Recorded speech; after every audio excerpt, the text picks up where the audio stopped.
Ćao svima! U današnjem videoklipu vam predstavljam Cooler Master Half 500 kućište.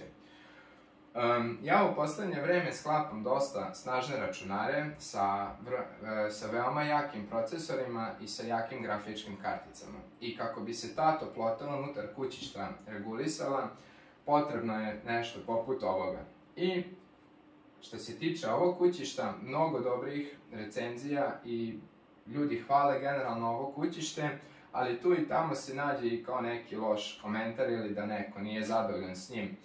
Ja sam prosto morao iz više razloga da dođem do ovog kućišta i neki klijenti su ga tražili, a i posle nekog vremena istraživanja i mene je zaista interesovalo kako se kućište zapravo ponaša. Ovo će biti neko moje iskustvo sa ovim kućištem i moje neke preporuke vama i nadam se da će to nekome i pomoći. Mi smo do sad, ja mislim nekih 10-ak računara sklopili sa ovim kućištem i svi su do sad prezadovoljni. I stvarno što više koristim ovo kućište, sve mi se više dopada i stvarno sam oduševljen s njim. Pa, hajde da počnemo. Kao što vidite, ovako izgleda kućište od napred i ovdje imate jedan meš.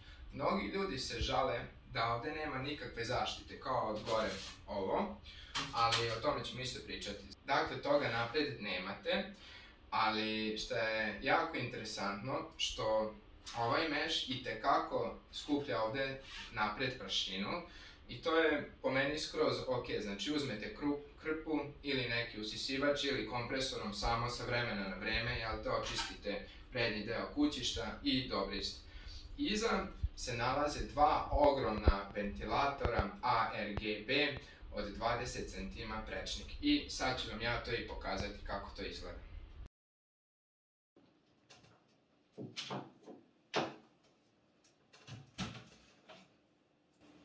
Kao što vidite, sa ove strane se nalazi kaljeno staklo koje je po meni jako dobar kvalitet. Od gore ga drže dva ova pipka i od nazad imate samo jedan šraf i bukvalno ga samo odignete i on će ispasti iz mesta.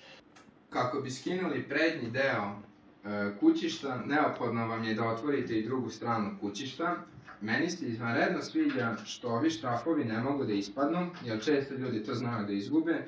Prosto imate taj mehanizam da se odšrafe, ali ostanu tu.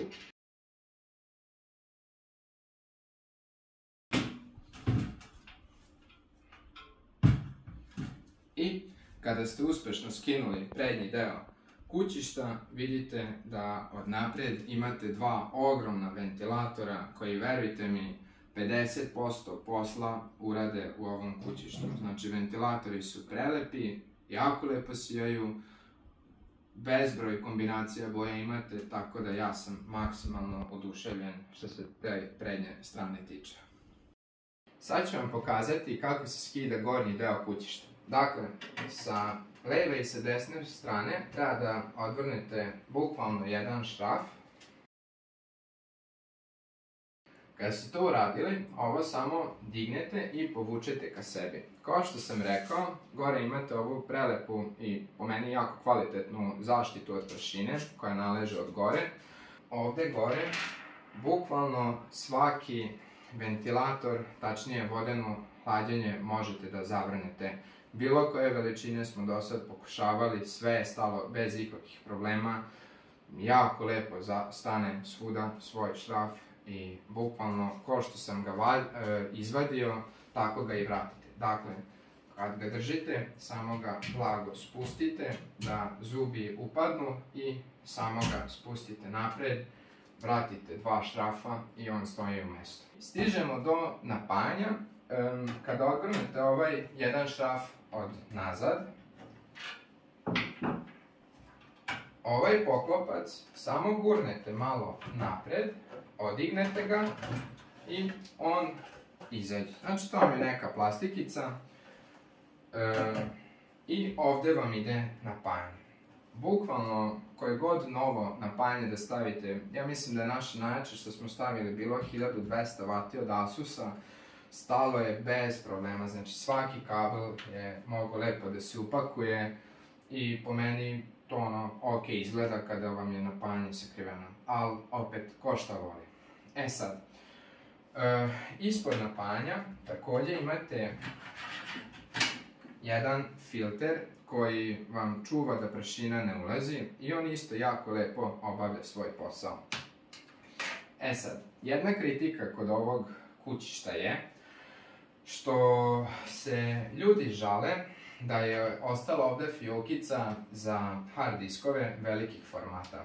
Po meni ovo nije neki ultra kvalitet, ali opet, vi kada zavrnete hard disk sa svih 4 šrafa i kada ga vratite nazad i bukvalno kada fiokica stoji na svom mjestu, on ne može da ispadne.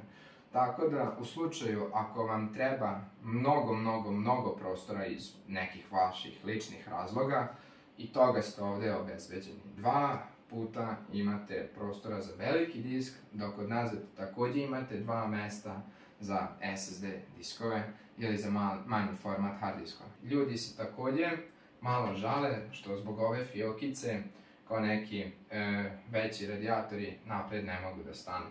Iskreno, koji god smo ventilator instalirali, svaki je išao od gore, po meni je tako mnogo bolje i to je to. I još jedna stvar što iskreno i meni je malo onako čudno, ali bože moj prihvatljivo je, što napred ova 2 ventilatora su RGB, ovaj mali ovdje gore od 12 cm je isto RGB, savršeno radi, i ovaj ovdje napred koji je po meni pun pogodak u ovom kućištu. Prvi put kad sam ovo vidio mislio sam da je ono neki, da ako ovo ne radi ništa, ali zapravo radi. Kad smo testirali, koju god grafičku smo opteretili, nakon to što je digao na temperaturu, i ukoliko je ovaj ventilator uključen i podešen, tipa nekih 45, pod nekim 45 uglom, ona itekako ohladi karticu za koji stepen. Jedna preporuka, što ventilator nemojte nasloniti na grafičku karticu, jer ume da prenese vibracije jedno na drugo i prosto imat ćete neke nepotrebne zvukove. To vam ne treba. Ali po meni je sjajna ideja i skroz je dobro. Ali, kažem, šta je jako čudno kad sam sve povezao, što ovaj mali ventilator ovdje nije sijao. I ono gledam od nazad, kao da li sam sve dobro povezao, i pitam se, rekao, nemoguće da sam pogrešio. I onda shvatim da zapravo on nije RGB. I bilo mi je čudno i više drugara koji su vidjeli kućište kao što to ne sija. Pa rekao, eto, tako je, ali šta ja znam, neko voli da sija, neko ne voli, po meni je okej ovako. Ali interesantno je što ne sija, svakako. Ono što još nisam rekao, što po meni, što je jako sjajno, što vi kada skinete gornji deo kućišta, čekajte ovako da i vi vidite, ovdje imate dovoljno prostora da provučete svaki kabel. Znači, napajanje stavljamo dole, vi odavde gore možete slobodno da prevučete CPU kabel i lepo ćete ga sakriti. Kogod sklapa nešto ozbiljnije, znači sigurno će vam ići vodena pumpa sa 2 ventilatora koji imaju svoje kablove i za ventilatore i za osvetljenje, znači njih ćete opet od gore spuštati ka nazad. A što se tiče matične ploče, koji god format da stavite u kućište, imate jedan, drugi i treći ulazi, izlazi, kako god ih nazvali, gdje možete opet svaki kabel provući i sve, ako se malkice potrudite, jako lepo možete sakriti i uklopiti da se apsolutno ništa ne vidi. Ono što se meni najmanje sviđa kod ovog kućišta je što je ovdje napred otvoren. I pogotovo se to kod belog kućišta primeti, što kablovi, vise, ne možete ih u potpunosti sakriti. Ali mislim da to stvarno nije toliko bitno. I ono što još nisam rekao za ventilatore, što bio sam skeptičan, pogotovo za prednje ventilatore, koliko će biti one glasne. I prijatno sam se iznenadio da su zapravo ventilatori tihi. Znači ništa se ne čuje. Bukvalno nakon par sati heavy gaminga ili na primjer neki render kada se radi nešto baš ono što opterećuje ceo sistem, onda nakon nekog vremena osjetite, tačnije čujete da su ventilatori malo digli obrta i prosto vrše svoju namenu. I to je to. Sad, da okrenemo kućište. Dakle, tu vam se nalazi dva mjesta za SSD diskove. Interesantan patent, što samo gurnete šrafove koje dobijete uz kućište i one tu stoje i sve je super. Opet imate dovoljno prostora, svaki kabel da sakrijete i ovdje i bukvalno svuda, znači super kućište.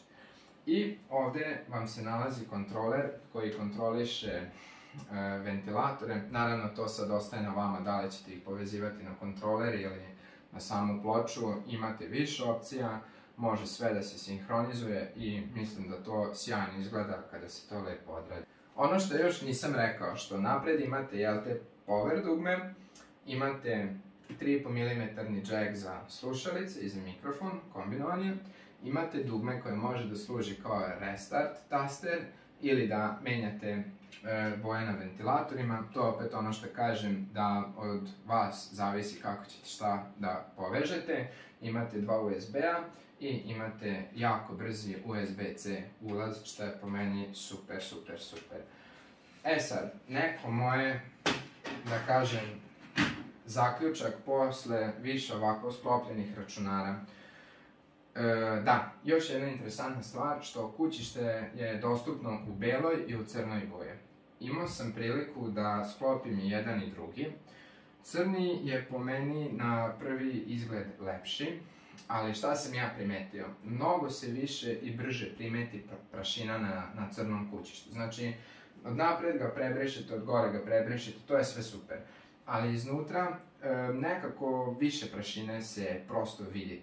I stvarno ovi računari koji su se sklopili i u beloj i u crnom kućištu šljašti, znači i vodena pumpa, i ploča, i grafička, i ramovi, znači sve je u nekim bojama i ono ringišpil imate u sobi i da, sve je super, sjajno.